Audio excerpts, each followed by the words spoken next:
সিলেটে প্রথম দিনের মতো অনুশীলনে জিম্বাবুয়ে ক্রিকেট দল, তবে বৃষ্টির বাধায় অনুশীলন শেষ না করেই টিম হোটেলে ফিরতে হয়েছে জিম্বাবুয়ে ক্রিকেট দলকে। এদিকে দুপুর 2টায় অনুশীলনে নামার কথা বাংলাদেশের সিলেট আন্তর্জাতিক ক্রিকেট স্টেডিয়ামে এই মুহূর্তে আছেন রিপোর্টার অপু বণিক। সবশেষ খবর জানতে সরাসরি যাচ্ছি তার কাছে।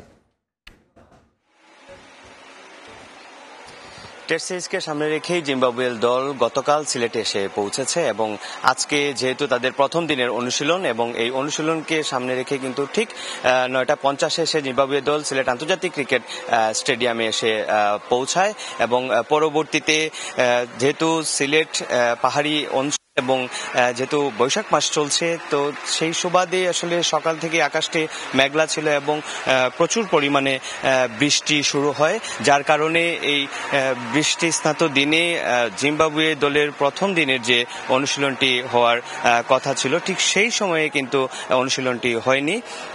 তুমুল বৃষ্টির কারণে প্রায় 1 ঘন্টা পর ঠিক সকাল 11টার দিকে জিম্বাবুয়ে দল তারা কিন্তু অনুশীলনে নামেন এবং একই সাথে ব্যাটিং, ফিল্ডিং এবং বোলিংও কিন্তু তারা করে। এবং যদি আরেকটা বিষয় বলতে চাই, ঠিক এর আগে কিন্তু তারা ওয়ার্ম আপ করে নেন এবং নিজেদেরকে একটু ঝালিয়ে নেন। যদিও ক্রেগ আরভিনদের মুখে আমরা স্পষ্ট আনন্দের ছাপ লক্ষ্য করেছি।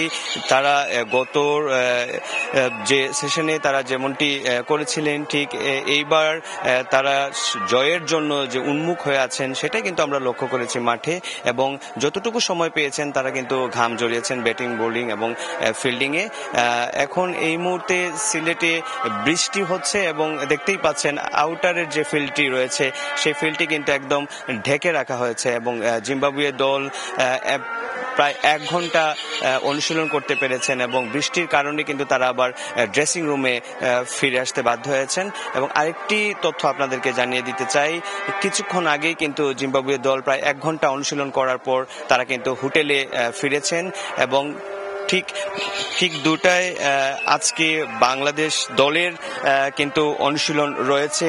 যেহেতু বৃষ্টি হচ্ছে দেখতেই পাচ্ছেন, তো বৃষ্টির কারণে দেখতে পাচ্ছেন আউটার যে ফিল্ডটি রয়েছে সেটি কিন্তু এখনো ঢাকা রয়েছে। তবে জিম্বাবুয়ে দল এখন মাঠ ছেড়ে যাওয়ার পরেও কিন্তু বাংলাদেশ দল এখনো আসেনি, যেহেতু বৃষ্টির নিয়ে একটু শঙ্কা রয়েছে। তো এই ছিল জিম্বাবুয়ে বাংলাদেশের আজকের অনুশীলনের সিলেট আন্তর্জাতিক ক্রিকেট স্টেডিয়াম থেকে আমার কাছে সর্বশেষ।